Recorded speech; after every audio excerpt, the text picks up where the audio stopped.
Welcome to Islamic Life Coach School Podcast. Apply tools that you learn in this podcast and your life will be unrecognizably successful. Now your host, Dr. Kamal Akhtar.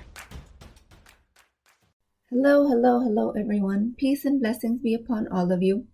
Today we are celebrating the 50th episode of this podcast. Alhamdulillah. So excited and super thrilled with how this podcast has been received. I have a special gift for you today. This concept that I'm about to give you today completely changed my life, and I'm sure it will do the same for you. Today we're going to talk about a different definition of self-love, which is radical self-love. This self-love goes above and beyond a mani and pedi or a bubble bath. Big part of breaking old trauma and chronic stress patterns is self-reflection. If you don't look inside, then you never find out that the voice of the nafs is what's causing all the problems. And when I ask my clients to engage in understanding their thoughts and to really write out what their brain is thinking, they go into immediate resistance. Human beings create all of their results from their thoughts, and the resistance is stemming from discovering some really raw, painful thoughts. After that, naturally, the reaction is to completely shut down and to stop the process. So if you've tried to self-coach through my podcast and you can't seem to make any progress, or you can't even get yourself to sit down to write down your thoughts, then chances are you are in judgment or shame for yourself. This judgment and shame comes in the way of radical self-love. Let's explore what I mean about that. As always, the basics are that circumstances prompt thoughts that create feelings that then create actions and that lead to results. I'm going to give you very common formulas or models that usually come into light for my clients when they are in coaching sessions with me. Most common clean models look something like this. Circumstance, board meeting, thought, I'm not qualified enough to be at the executive's meeting. Feeling, self-conscious. Action, don't take action to create any confidence. Don't ask to be at the meeting. Don't take any steps to gain more qualifications. Result, remain unqualified. The result always proves the thought correct. Circumstance, kids' school, thought, packing healthy lunch is a waste of time. They don't eat it anyways. Feeling, defeated. Action, don't pack healthy lunch. Every time kids reject vegetables, gather more evidence that they don't eat healthy. Continue to buy packaged foods. Result, packing healthy lunch remains a waste of time. Circumstance, work, house, kids, studies. Thought, I have so much to do. Feeling, overwhelmed. I spin and worry about how much there is to do, not spending any actual time monotasking in each field, not getting anything done. Result, so much remains to be done. Circumstance, waking up at 8 a.m. Thought, I can never pray Fajr on time. Feeling, frustrated. Action, I notice how everyone else seems to be praying on time, feeling worse by comparison. Constant cycling of frustration and missing recitation of the Quran, worrying about missing your ibadah while standing in other prayers. Gathering more evidence in life how I can't pray with concentration. Result, proving thoughts of not praying on time. Circumstance, work, thought, I am in a low-level job. Feeling, unmotivated. Action, I don't work to provide value. I don't bring energy to workspace. I see how everyone else is also just going through the motions. Nothing about work excites me. Result, it continues to be a low-level job. These are just some of the examples of undesired results that my clients are living. For these types of models to come into awareness, a few things need to happen. First, you have to create a clean model, meaning circumstances have to be completely factual. My mother-in-law is a horrible person is not a circumstance. That's your opinion. Your mother-in-law is the circumstance, which is completely neutral. After that, you have to figure out which problematic thought you're having so that you can plug that into the thought line. Only one sentence can go in the thought line. And for this thought to even come to surface for you to self-coach around it, you have to write things down. This is the part where I get the most resistance. people would rather have me solve all of their problems. They would rather have me bring everything to awareness for them, but they don't want to do it for themselves. Guess what, guys? I'm not always going to be around, even if you're in my program, so I teach this method to you regardless. In my program, we just go into a lot more detail about this model with my coaching. But until you're deciding to sign up for my coaching, go to my website, www.islamiclifecoachschool.com/free to get the 10-step guide to self-coaching. The next is the feeling line, where you write down one emotion. I don't feel like doing work today is not an emotion. Or I feel like I want to eat the whole chocolate cake is not an emotion. They are just more thoughts. Here you have to put down one word for an emotion. The thought from the T line generates that emotion. Next is the action line, where you write down all the actions that you're taking from that feeling, including any inactions or any thought actions. Then comes the result line, which usually proves any of the lines above, but especially the thought line. So why would people rather have me solve their problems and not themselves? And that's because I come off as an authority figure to them. I train very hard in the discipline of coaching, and they don't think they have those skills. That's understandable, but also untrue. I mean, understandable, but completely not true. Everyone has skills to coach themselves. The problem actually is that when clients decide to self-reflect, a lot of ugly thoughts show their face, like in the examples above. And immediate reaction is to go into judgment for yourself for having these thoughts and completely shut down and not look back. This discovery of, I can't believe I'm having these thoughts, makes you want to seal them off and walk away, which means all these thoughts continue to create the results in your life from a subconscious level. The trick to making this process easy is to remember that at any given point, the brain is having a tug of war between two parts, one brain and two minds. One is the higher brain, the executive mind, the future planning and controlling mind. The other one is the lower brain, the comfort-seeking, the pleasure-seeking, the avoiding pain mind. One is the guidance of your soul, and the other one is the voice of your nafs. One brain says, I have big dreams, I want to do things, I want to go places. The other one says, sit back down, there's no way anything you do will make any difference. So we have a loving mind and an abusive mind. So when you actually sit down to do a thought output, when you write your own thoughts down, you are writing sentences that are originating from either of these two sources. Thoughts creating negative results in your life come from the nafs, or the lower brain. The thoughts creating best results in your life come from the executive brain. You go into shutdown mode because you judge yourself for having negative thoughts that create negative results. And when you shut down, you cannot create change. Radical self-love is actually the opposite of this judgment. Radical love is that you love yourself for having these thoughts. Revolutionary. Imagine when you do your self-reflection and you see that you have one of these above thoughts, I have so much to do, I cannot pray on time, not qualified to be at the meeting. When you're doing this writing exercise and these sentences come into light, at that point, imagine you're sitting in a room with two of you, one that is writing these thoughts and the one that is observing you writing these thoughts. One person is the thinker and the other one is the watcher of the first person. Both are sitting across from each other at the table. So here, when you're doing this watching, your relationship with your internal self is activated. This is self-reflection. Remember, Allah doesn't change the condition of the people until they change what is in themselves. First step to this internal change is this self-reflection. Majority of people in the world do not engage in this active watching of the self because it makes them uncomfortable. But this watching of the self is the key to success. So if you're not considering two people in the room, you're doing it wrong. You have to be the observer and the doer of the thinking. That's two people.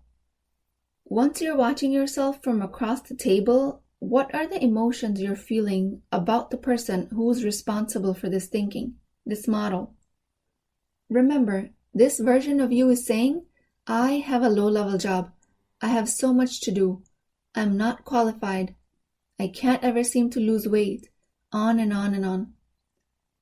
How do you feel about her? My guess is that you're feeling anger, frustration, pity, shame, judgment.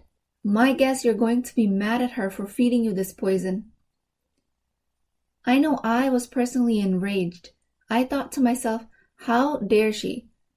How can I possibly be thinking this? Here I am, telling myself I'm less than others, less successful, less spiritual. How come I've been telling myself this all my life? This garbage, this filth, this nonsense. I was in deep, deep anger and frustration over myself. Which is now sitting across the table from me, my nafs. You are sitting across the table from you, and you do not like what you see. This is where self-reflection comes to a hard stop. But the irony is, learning to accept her is the only way to create change in your life.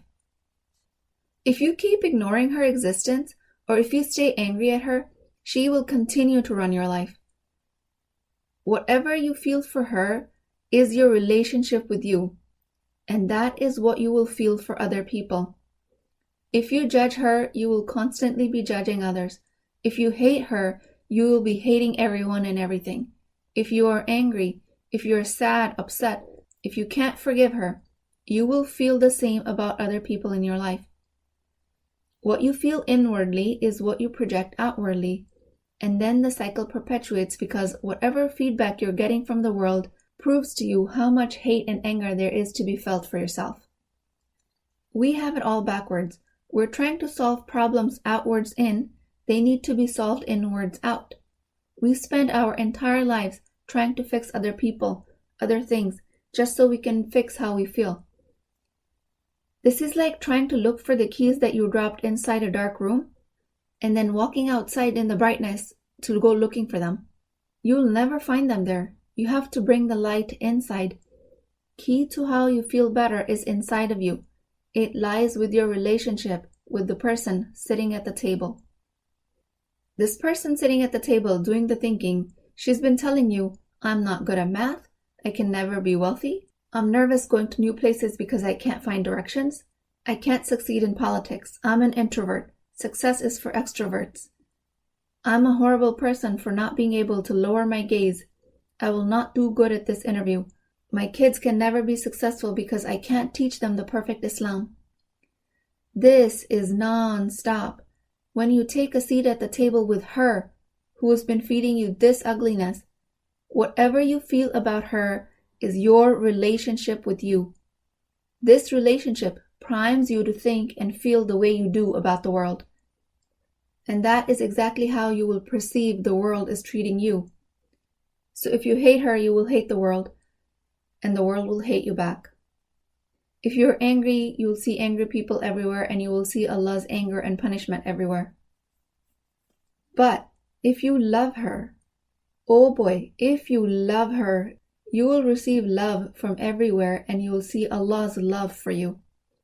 If you respect her, you will respect the world, and the world will respect you. So the self-reflection is not to change her, because there is nothing wrong with her. It is to notice her and to love her. She doesn't need to be changed. She is you, and you are her, and you are 100% worthy, infinitely loved by Allah subhanahu wa ta'ala. He had no need of you, but yet you are here, created. That is proof of His love for you. This person at the table only responds to acceptance, respect, and love. If you try to change her, she will get angrier and bigger. If you're having a hard time accepting her, if you're resisting loving her and saying, yeah, but she should just get out of here, she shouldn't exist, I will tell you she is here to stay, because this is the design of Allah.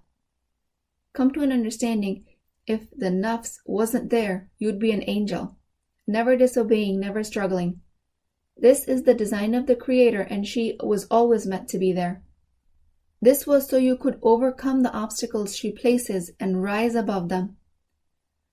You have to be better than her. Not only accept her, but to love her. This is radical self-love. You will not find this definition on Google because this design is specifically for you, so you can thrive. You can never rise above her if you're constantly badgering her. People tell me, but I can't believe I'm thinking this. I need to fix this. Well, why can't you believe it? Of course you're thinking all of this. This is how it is supposed to be. This is how you're programmed. And this programming gives you a special place among all of the rest of the creations of Allah. The world has us believing that we're defective for having this type of thinking. This is mostly so they can sell us things that make us feel better, make us more worthy, less shameful. Islam says your worthiness is always intact, always 100%. And the only thing that separates humans in ranks in front of Allah subhanahu wa ta'ala is taqwa. And you cannot raise your God consciousness, your taqwa, until you stop fighting your nafs. All humans are created with this design. Just learn to respect your nafs and you will be liberated from it. So this is not a defect. There's nothing wrong with you. It makes you stronger. Respect her and love her for the sake of radical self-love. Through this love, you'll come to see the love of Allah subhanahu wa ta'ala. Only through this love is when you start to see the love of other human beings for you, your husband, your children, your parents, even strangers. You start to see unconditional love because you love yourself unconditionally. You will see love all around you, even for people that abused you. Yes, you heard me correctly. If you love her, you will see love in people, even if they abused you. They've been acting from their own nafs all along. They just happen to hate their nafs, and that's why they hate themselves. They never accepted it. That's why their nafs rules them. This is how you find forgiveness for others. By forgiving your nafs, that person at the table. Anyone that has ever tried to take your rights is just being a slave to their nafs. And I've said it before in my episode related to trauma that just because you accepted your abuser for who they are does not mean that you allowed their behavior or somehow you brought it upon yourself. Just that you're accepting what happened because that was real. When you drop the resistance to reality, you can change it. Your radical love for yourself will liberate you. Do not just forgive her, love her with passion, with strength, with commitment. I am committed to loving the person at the table with me. She is me. After you've practiced this kind of love for yourself, the struggle to find time to go for a spa day is going to seem so inconsequential. But you're welcome to do that if that's what you want.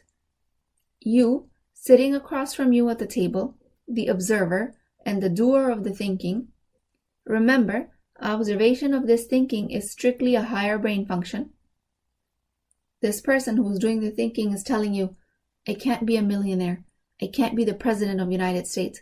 How can I be a good Muslim? I can't even pray on time. Nobody wants my product. It's hard to create a business. This self of yours will stay unconscious if you don't shed the light of active reflection. And the best practice I suggest is that you give her a name. Tell her that it's okay for feeding you this nonsense all of your life and that you love her. I have a name for my lower brain, by the way.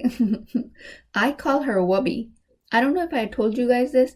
Her name is Wubby and I love her. She goes everywhere with me. Name that self sitting across the table from you. Name her something innocent, even nonsensical, reminding you how inconsequential her thoughts are once you identify them. Use the model to deepen the radical love for yourself. Do not use it to find faults. That is not what the model is supposed to be for. This way, you're actually deepening the love for your Creator, and that is the reason we use self-reflection. We don't use it to hate ourselves more or to fix something that is broken. We do it to polish our hearts so we can then receive the love of Allah subhanahu wa ta'ala. After having gone through a lifetime of a thick jungle of hardships and struggles, we come to a clearing where we find love for ourselves and the unconditional love of Allah subhanahu wa ta'ala for us. From that clear field, you can launch your life to be at the highest possible altitude. You use that open space as a launching pad. Modern psychologists have you watch yourself against yourself. Have you protect yourself against yourself. They tell you the self is out to get the self. And all this time you're thinking, what is going on? Which self is after me and which self is for me? Which one is protecting me and which one is fighting me? It gets all so confusing. You only have one true self, and that is your soul, that Allah created in His image, that was breathed into you in the womb. Your connection to your soul, and in turn Allah subhanahu wa ta'ala, is through your higher thoughts and feelings. That's all. There's also another entity that happens to be there, that is the nafs, that was put for you to strive against. But that does not define you. She will only define you if you don't recognize her. Loving her renders her powerless. Any resistance to knowing yourself on such a deep, intimate level is what blocks the light of the Nur of Allah from entering. That's what keeps the heart in the dark. Once you allow the light in, through choosing love for your nafs, you will progress towards nafs al-mutma'inna, feeling peaceful and tranquil. The most incredible thing is when people are asked if everything in the world was ideal, how would they want to feel? They don't say happy. They say peaceful. This includes all of my clients. So we are all striving for that nafs al-mutma'inna, that tranquility. All of the self-limiting beliefs are because of the nafs, and your hate and anger for her is blocking you from changing any of these beliefs. So you love her anyways. You don't love her despite her shortcomings. You love her because of them. She doesn't know any better. She will always be this way. And she will always be with you until the day you die. So why not choose love? Total and unconditional love. The highest emotion a human being can feel and project. This way, the nafs will be rendered powerless. She will have no grounding to cause havoc and disruption. And shaitan will have no place to live. And all of a sudden, automatically, your negative experiences will shrink. That rumination of why this doesn't happen to me, that questioning of your circumstances of why do things have to be like this for me? Why am I born in an immigrant family? Why do I have an accent and English is not my first language? Why is my skin dark? This disagreement with your qadr is the nafs talking. I want you to separate her from reality. Bring her into recognition. Accept her as herself and love her. There is no force in the world that can abuse you after that. Because if you love this part of you, then no force outside of you can make you feel bad about yourself. This is the function of self-reflection through CTFAR. This is why I love this approach so much. You cannot tell if your thought is coming from the nafs until you find out what result it is creating for you. If the result is not serving you, it is a thought coming from your nafs. This is the most simplified, most applicable form of cognitive behavioral therapy. This formula lets you coach yourself. This, to me, is the highest purpose of self-reflection. And I am a firm believer that this level of mental health can be available to everyone. Technology is available to everyone at the palm of their hands. Why not mental health? So go get your free guide to self-reflection at islamiclifecoachschool.com/free, titled 10 Steps to Self-Coaching. That is my free gift to you in celebration of our 50th episode. I will also leave the link in the show notes. Every time you sit for self-reflection to shed light on any undesirable experience, bring that second person in the room. How you feel about the person doing the thinking defines your relationship with yourself. I pray for a lifetime of love and fulfillment for you, for yourself. I pray for a lifetime of tranquility for each and every one of you. And that can only be achieved through accepting this design of our Creator. Alhamdulillah. through the knowledge of positive psychology, through neurosciences, through the power of heart and mind. I am committed to providing you value through this podcast. You can also find me on Facebook, Instagram, and TikTok. I will add all those links in the show notes. And of course, I'm committed to providing you the highest value through my coaching programs. Please pray for barakah for my time and my efforts in this journey. And as a special request for the 50th episode, since I gave you such a life-changing concept, please leave me a review for this podcast.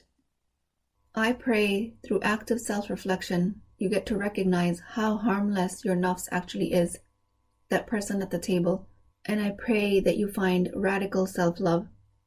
I will talk to you guys next time. If you're interested in getting coached by me, I'm offering a very affordable opportunity to do that with Wisdom Wednesdays. This is not a course, not a lecture. This is an opportunity for live coaching, real change with Islamic adab and etiquette. You do not need more information.